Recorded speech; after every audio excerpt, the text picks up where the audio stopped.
Bonjour chers amis, Charlotte Huillet, thérapeute holistique, médium et auteur.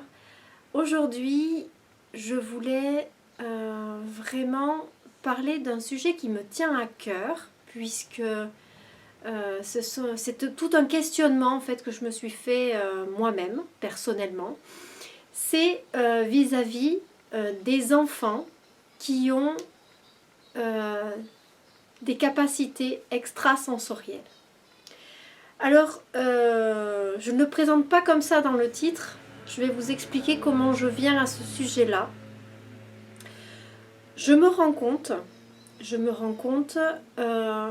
que, alors d'une part, on a de plus en plus d'enfants qui présentent des capacités à ressentir, voir, entendre l'invisible, d'accord? Donc, tout ce que la plupart des gens finalement ne voient pas, ne connaissent pas, dont beaucoup de personnes ignorent l'existence aussi, il faut bien le dire. Donc ces enfants-là, qui naissent généralement dans des familles où il y a une certaine ouverture, où l'un des parents en général a compris que toutes ces choses-là existent, mais qui n'arrive pas forcément à la conclusion que son enfant en fait a tout simplement ces capacités-là. Alors, je m'explique plus en détail. Si votre enfant présente des troubles du comportement, si votre enfant a des terreurs nocturnes, si votre enfant souffre d'eczéma, d'asthme, si votre enfant parle d'amis imaginaires, si votre enfant a des comportements qui vous semblent pour le moins inexpliqués, étranges, ou pour lesquels vous n'avez pas vraiment d'idée, de solution, ou que vous n'arrivez pas à comprendre tout simplement, eh bien, pour toutes ces raisons-là, pour toutes ces choses-là, je me suis rendu compte qu'effectivement,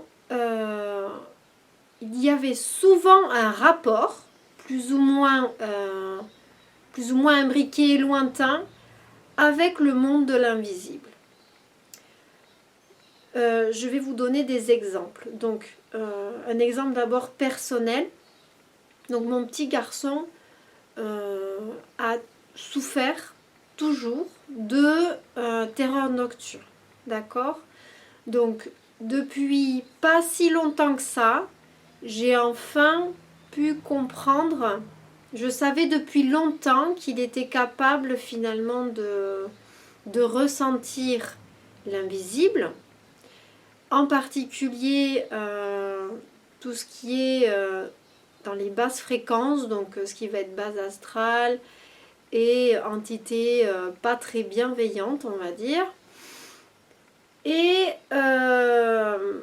donc cet enfant-là se réveillait, se réveille toujours d'ailleurs,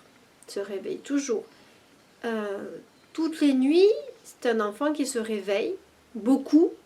C'est un enfant qui va crier, qui va hurler, qui va se débattre, qui va parfois être violent, qui va avoir des crises comme ça. Et donc, voilà, c'est quelque chose qui peut arriver. Donc, dans quel cadre? Donc, comment j'ai compris et comment j'ai commencé à régler le problème? Comment j'ai réglé le problème? C'est en comprenant que moi-même, j'étais porteuse d'entités, sans le savoir. Certaines entités qu'au départ, moi, je ne détectais pas, que j'arrive désormais à détecter et à dégager d'autres personnes. Mais au départ, ce n'était pas le cas. Donc, Ces entités finalement faisaient peur à mon enfant la nuit, voilà, venaient le déranger dans son sommeil. Et mon mari aussi en était porteur, donc en fait, dès qu'on venait le voir, la nuit, dès qu'on venait le voir, en fait, moi je dors avec lui, donc en fait, dès que il se réveillait, ça, il prenait peur, en fait, il prenait conscience de ce qu'il y avait, il le ressentait, et donc il avait peur. Voilà. Donc il y a ça c'est un truc. Ensuite, la deuxième chose, c'est qu'il y a des mémoires qui entrent en ligne de compte, c'est-à-dire que c'est un enfant qui a des capacités comme celle-là, qui va ressentir, peut faire des cauchemars et peut avoir des craintes par rapport à même s'il n'y a plus d'entité, même s'il n'y a plus rien, en fait cet enfant va quand même continuer à se réveiller ou avoir des problèmes de sommeil parce qu'il va connecter à des souvenirs de moments où ça s'est passé. Donc c'est-à-dire qu'il y a un double travail à ce niveau-là, c'est-à-dire qu'à la fois il faut nettoyer, donc dégager en fait tout ce qui sera du domaine de l'invisible et qui peut perturber le sommeil de l'enfant, et donc nettoyer aussi la maison et les gens qui sont autour, puisque effectivement peuvent être porteurs aussi. Ça c'est une première chose. La deuxième chose, c'est qu'il faut enlever cette mémoire pour que l'enfant, une fois qu'il n'y a plus rien, n'aille pas réveiller en fait des souvenirs et des choses qui vont encore le mettre dans ce schéma en fait répétitif de réveil et de peur, etc. Donc il y a ces deux choses là. Donc ça c'est pour les terreurs nocturnes, d'accord. Au-delà de ça, il y a aussi des enfants, mon fils en fait partie, ça lui est arrivé aussi, qui vont soudainement se mettre à se comporter bizarrement. Ils vont se mettre à être violents, à avoir des propos qui pour un enfant sont plutôt étranges, bizarres, où il va parler de choses... alors je parle pour les choses inquiétantes, hein. On va parler ensuite des choses plutôt sympathiques, voilà, parce que les enfants peuvent voir les deux, c'est-à-dire que s'ils peuvent voir le sombre, ils peuvent voir aussi la lumière, enfin voilà. Donc en fait, donc dans un premier temps, parlons des choses inquiétantes, donc c'est généralement ça qui pose le plus de problèmes, donc voilà. Donc ces enfants-là, qui vont être finalement quelque part un peu habités de ces entités-là, et ils vont finalement avoir dans leur tête, être bombardés finalement de fréquences négatives, fréquences vibratoires basses, d'idées et de pensées négatives, destructrices. Ils peuvent aussi avoir tout d'un coup comme un sentiment de dépression, enfin tout un tas en fait de choses qui vont arriver comme ça soudainement et qui ne leur appartiennent pas, c'est-à-dire que si on connaît bien son enfant, on va se rendre compte qu'à ce moment-là, on a l'impression que c'est plus notre enfant. Alors ça c'est un point très important, c'est qu'à ce moment-là, on a vraiment l'impression que ce n'est plus notre enfant, d'accord?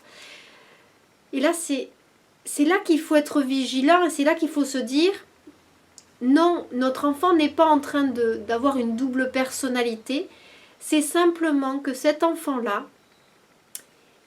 il s'est laissé envahir en fait par ces entités, il s'est laissé manger quelque part son énergie par ces entités qui prennent toute la place. Donc en fait, qu'est-ce qu'il faut faire dans ces cas-là? C'est simplement les dégager. Les dégager, une fois de plus, comme on a fait dans l'histoire des terreurs nocturnes, donc ça aussi je fais, d'autres thérapeutes le font aussi, enfin voilà. Mais c'est qu'il faut avoir cette présence-là d'esprit, de ne pas confondre notre enfant avec le comportement qu'il est en train d'avoir. Voilà, ne pas mélanger les deux, faire bien le distinguo Parce que effectivement, ça va être difficile si l'enfant se met à être violent, à être virulent, à se comporter de façon méchante, etc. Ce n'est pas lui, d'accord? Ce n'est pas lui. Ce sont des énergies qui ne lui appartiennent pas. Mais par exemple, le problème, en fait, c'est que ces enfants-là, ils sont encore jeunes, ils n'ont pas encore appris à utiliser ces compétences, ces capacités qu'ils ont. Donc, quel va être le travail suivant? C'est-à-dire, après avoir détecté finalement que cet enfant-là, il a besoin d'être dégagé de toutes ces entités qu'il a autour qui sont en train de lui pomper son énergie, d'accord? Ça va être de lui apprendre à se protéger. C'est-à-dire à lui apprendre à dire, ben écoute, tu as un espace personnel qui n'est qu'à toi et tu es le seul à pouvoir décider qu'est-ce qui peut entrer dans cet espace personnel. Donc c'est un travail finalement de fond qu'il va falloir mettre en place à la fois avec l'enfant mais aussi avec les parents pour que les parents aident cet enfant dans un premier temps en le faisant peut-être à sa place, si l'enfant est très petit comme dans le cas de mon petit garçon. Moi je fais à sa place, c'est-à-dire que je mets en place des bulles de lumière. On va mettre en place des bulles de lumière dans lesquelles eh bien on est protégé, on est dans la lumière. Les êtres de basse fréquence ont peur de la lumière, donc effectivement il suffit d'être convaincu soi-même de son efficacité, il suffit d'être convaincu soi-même que on est le seul à décider de qui rentre et de quoi je mets dans mon espace personnel pour finalement que ce soit efficace. Voilà. Alors on peut demander aussi la protection des archanges, on peut demander la protection de l'ange gardien, on peut faire tout un tas de rituels, etc. Mais bon, la bulle de lumière, déjà dans un premier temps, ce sera pas mal. Et être en conscience de ça. Être en conscience tout le temps, en fait, du fait qu'à un moment donné, on a pu capter des choses et se faire raccrocher des entités et donc il va falloir les dégager une fois de plus. Donc voilà. Quoi dire d'autre? Donc une fois, alors aussi la question qui revient souvent c'est pourquoi mon enfant? Pourquoi lui? Pourquoi pas un autre? Voilà. Donc ça, c'est souvent des choses qui reviennent. Alors, pourquoi votre enfant est la cible, entre guillemets, ou pourquoi attire-t-il les entités? Il y a aussi tout ce qu'on appelle les âmes errantes. Donc, ce sont des âmes, ce sont des gens, des défunts, en fait, qui vaguent, qui errent, en fait, dans ce monde, et puis qui vont, finalement, comme ils errent, eh ben, ils vont s'accrocher à ce qui peut leur permettre d'aller finalement là où ils doivent aller, c'est-à-dire vers la lumière. Alors, pourquoi ils vont s'accrocher à votre enfant ou à d'autres personnes qui m'ont déjà posé la question, pourquoi s'accroche-t-il à moi?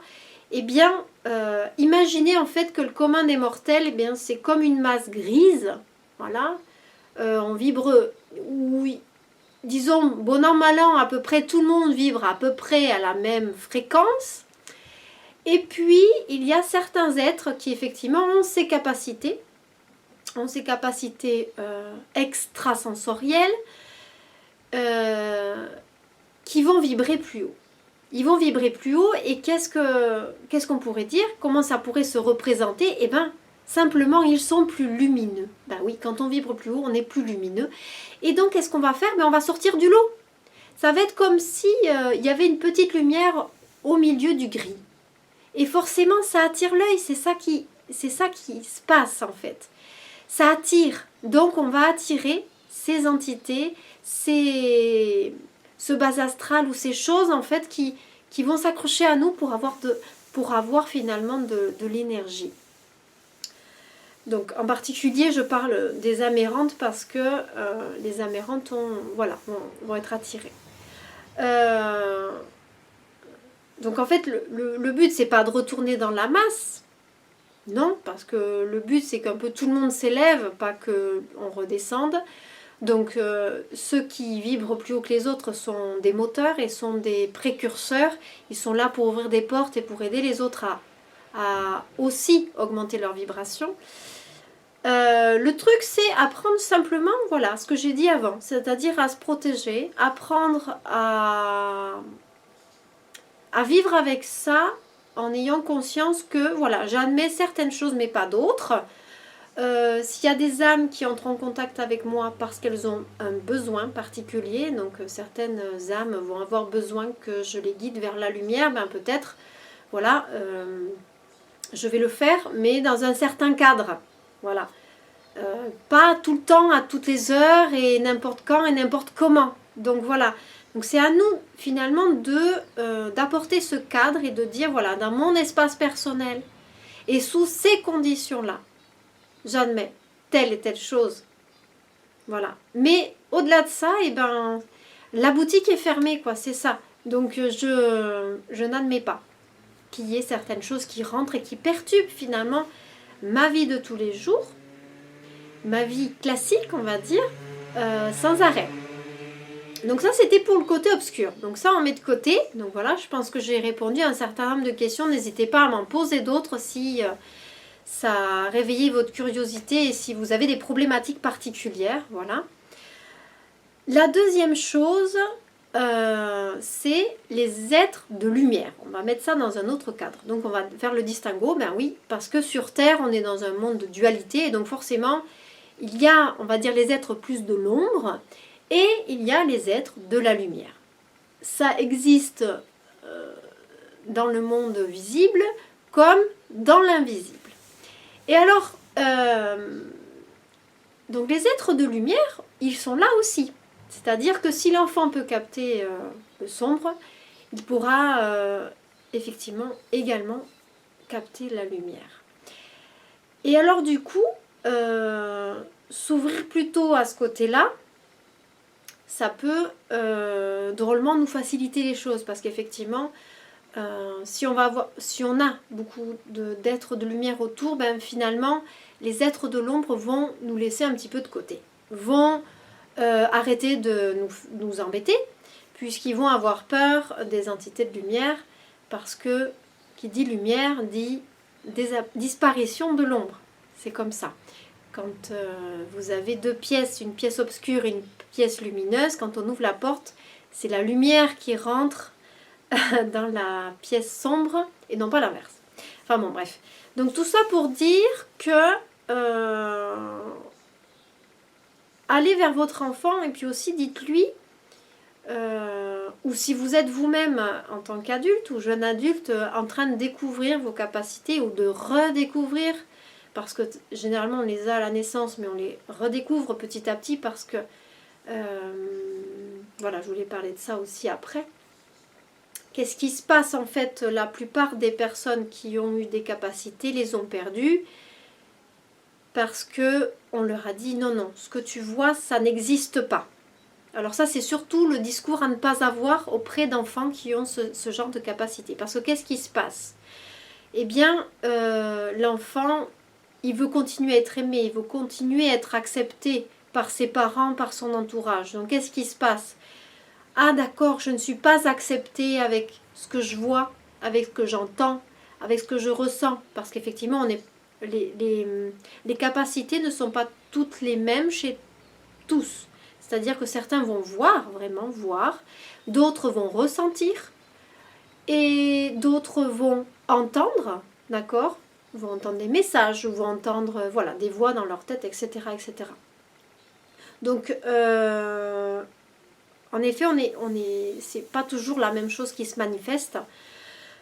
Toujours est-il que, quel que soit le cas, si l'enfant voit en face de lui finalement une non-acceptation de ce que lui il vit, qu'on le traite de menteur, que voilà, enfin tout ce genre de choses, et bien l'enfant il va prendre tout ça et puis il va dire Bop, je referme tout ça, j'en veux plus. Je veux plus de tout ça parce que ça me crée que des problèmes. Donc en fait, s'il n'y a pas un accompagnement par l'adulte, et c'est ce que je disais avant, ces enfants-là généralement arrivent dans des familles où on est un peu ouvert à ça. S'il n'y a pas un accompagnement, l'enfant, vraisemblablement, il va fermer tout ça jusqu'à ce qu'il soit prêt à le réouvrir. Moi, c'est ce qui m'est arrivé. Je crois que c'est ce qui arrive à beaucoup de personnes. Donc, à un moment donné de notre vie, eh bien, on va être remis devant quelque chose qui va nous éveiller vers l'invisible, qui va nous proposer en fait de reprendre le sujet. Donc si vous êtes dans cette phase-là de votre vie, eh bien, il est temps en fait de reconsidérer les choses et de guérir, là à ce moment, de guérir des mémoires vis-à-vis, de vos peurs, c'est-à-dire les peurs que vous avez eues enfant par rapport à l'invisible, à l'ombre, à toutes ces entités qui vous faisaient peur. Ça, c'est la première chose. Donc ça, il y a une mémoire à guérir pour que vous puissiez pleinement pouvoir profiter et découvrir ces capacités. Vous avez besoin d'enlever cette peur. Ça, c'est obligatoire parce que sinon, vous allez vous bloquer. D'accord? Donc, on passe tous par là, par un moment où moi, j'ai été simplement confrontée à ma peur et j'ai guéri petit à petit. Maintenant, comme je sais guérir les mémoires, eh bien, c'est plus facile parce que je prends la mémoire et simplement je la libère de la personne. Donc, voilà. Donc, vous libérez cette mémoire-là, ou ces mémoires, ça peut être plusieurs, mais bon, généralement, il y a une mémoire racine, on va dire, la première mémoire qui vous a traumatisé, généralement bébé ou enfant. Voilà. Et donc, on guérit cette mémoire-là, on la libère. Et alors ensuite, qu'est-ce qui se passe? Donc, vous pouvez reconnecter désormais avec ça, pleinement. D'accord? Et c'est important de signaler ça parce qu'effectivement, sinon, vous allez rester bloqué. Il se peut aussi, alors c'est aussi beaucoup de cas, où vous avez des capacités, mais vous tournez en rond, peut-être plus dans les basses fréquences, c'est-à-dire vous allez faire des travaux qui sont plus en lien avec le noir, je vais dire ça comme ça. Moins en lien avec, même si tout est nécessaire en fait, hein, tout est nécessaire. Et vous êtes en lien plutôt avec les trucs un peu, enfin, moins cool, quoi, on va dire ça comme ça. Alors peut-être, vous devez prendre conscience de certaines mémoires karmiques. Quand je dis karmique, donc ça veut dire ça pointe vers d'autres vies. Donc des vies où peut-être vous avez été sorcier, sorcière, vous avez jeté des sorts, vous avez fait de la magie noire, vous avez fait des choses pas cool. Donc du coup maintenant vous remettez les mains en fait dans tout ça. Tout ça c'est pour vous pointer en fait du doigt que vous avez à guérir des choses, à libérer des choses. Toujours pareil, du passé en fait. Tout ça, ça va vous ouvrir en fait vers des choses plus belles, plus égayées, plus sympathiques. Voilà. Toujours dans l'idée d'avoir un panel de plus en plus large et de comprendre de plus en plus de choses et d'aller vers de plus en plus de capacités, d'ouvrir ces capacités au maximum en fait, de pouvoir en disposer pleinement. Donc on a ces mémoires qui peuvent être karmiques, qui peuvent être familiales aussi. Parce que, eh ben, effectivement, on peut avoir dans notre famille, on peut avoir à nettoyer en fait des mémoires familiales de la même manière, de choses qui vous sont arrivées de choses qui sont arrivées à un membre de la famille, on ne sait pas lequel, à la limite, peu importe, voilà, on s'en fiche duquel membre de la famille, mais on peut avoir comme ça des liens avec la famille qui nous sont retombés dessus, qu'il faut nettoyer, qui nous bloquent de la même manière, qui va nous pointer du doigt en fait toujours les mêmes situations à régler. Et donc c'est à nous de finalement voir que c'est peut-être un lien familial. Donc là c'est pareil, il peut y avoir plusieurs mémoires à nettoyer. De la même manière, ça aussi je travaille là-dessus. Puisque sans ça, effectivement, vous allez vous bloquer une fois de plus. Voilà. Donc on a parlé du karmique, on a parlé de ça. Voilà. Je crois qu'on a fait le tour. Donc les mémoires, on va dire propres, donc de cette vie-là, donc ça va être des peurs, des choses comme ça, ou des choses qu'on aura vécues. C'est les mémoires karmiques, donc c'est d'autres vies qui vont éventuellement rejaillir, en fait, quand on va commencer à ouvrir réouvrir le dossier paranormal dans notre vie. Voilà. Donc, tout ça, finalement, ce sont des choses que petit à petit, vous allez découvrir pour vous-même, éventuellement donc pour vos enfants, les accompagner là-dedans. Donc, et puis voilà, donc petit à petit avancer. Petit à petit avancer et comprendre de plus en plus de choses. Voilà. Voilà, c'est un petit peu ce que j'avais envie de dire par rapport... j'ai pointé beaucoup les enfants parce que je me rends compte qu'ils sont mal accompagnés, mal compris dans leur capacité, dans ce qu'ils vivent. Beaucoup d'entre eux, ceux qui vont à l'école surtout, je reviens un petit peu sur le sujet des enfants parce que cette vidéo c'était principalement ça que je voulais dire. Ceux qui vont à l'école peuvent se sentir vraiment mal, peuvent vivre des choses vraiment très compliquées.